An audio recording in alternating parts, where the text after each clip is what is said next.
முருகன் பக்தர்கள் அனைவருக்கும் அன்பு வணக்கங்கள்.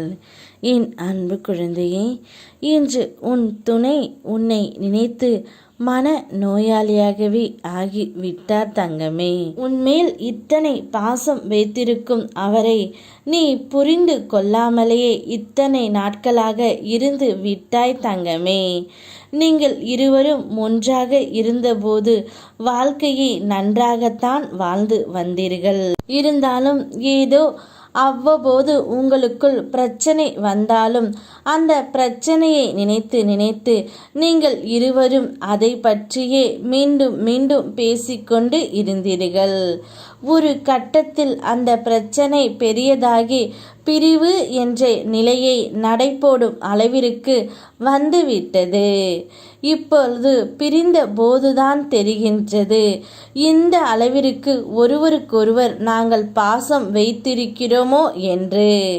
அதனால் நீயும் சரியாக உண்ணாமலும் சரியாக உறங்காமலும் இருக்கின்றாய்.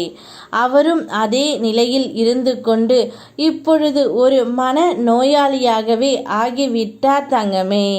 தன் மனதில் உள்ளதை யாரிடமும் கூறவும் முடியாமல், யார் என்ன சொன்னாலும் கேட்கவும் முடியாமல் ஒரு நடுநிலை மனிதரை போல் அவர் இப்பொழுது இருக்கின்றார். அவரை எப்படியாவது நீதான் காப்பாற்ற வேண்டும். எப்பொழுதும் மனதில் எதிர்மறை எண்ணங்களை நினைத்து கொண்டு இருந்தால் அது ஆபத்தில்தான் முடியும். ஒரு நொடியில் அந்த எதிர்மறை எண்ணங்கள் உன்னை எதுவும் செய்ய வைத்து விடும் தங்கமே. எந்த மாதிரியான சூழல் வந்தாலும் என்னுடைய துணை உனக்கு கிடைக்கும்.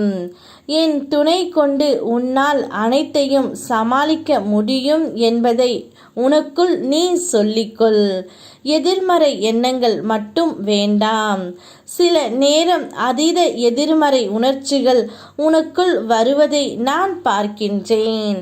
அப்போதுதான் இருவருக்குள்ளும் சண்டை அதிகமாக வந்து விடுகின்றது.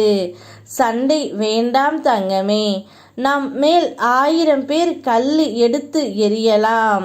அதுக்கென்று நாமளும் திருப்பி கல்லு எடுத்து வீசணும் இல்லை. எரியப்பட்ட கற்கள் எடுத்து நம் சாம்ராஜ்யத்தை உருவாக்கலாம் தங்கமே. எதுவும் என்னிடம் கூறவில்லை என்றாலும் எனக்கு நன்றாக தெரியும் என் பிள்ளை எந்த சூழ்நிலையில் இருக்கின்றது என்று. அதனால் எதை பற்றியும் கவலைப்படாமல் உன் துணையை பற்றி நினைத்து அவரை சரி செய்ய பார். பிறகு உன்னுடைய வாழ்க்கையே மிகவும் அற்புதமாகவும் அதிசயமாகவும் இருக்கும். யாரையும் நம்புவது சில நேரம் உன்னுடைய பலவீனமாகவும் இருக்கின்றது. உனக்கு யார் நல்லது செய்கின்றார்களோ அவருடன் மட்டுமே உன்னுடைய வாழ்க்கையை தொடங்கு. உன்னுடைய துணை உன்னையே நினைத்து கொண்டு இருக்கின்றார். அவரை சரி செய்து அவருடன் உன் அன்பான வாழ்க்கையை வாழ் தங்கமே. உன்னோடு எப்பொழுதும் உன் முருகனப்பா நான் இருக்கின்றேன். யாம் இருக்க பயமேன். ஓம் முருகா.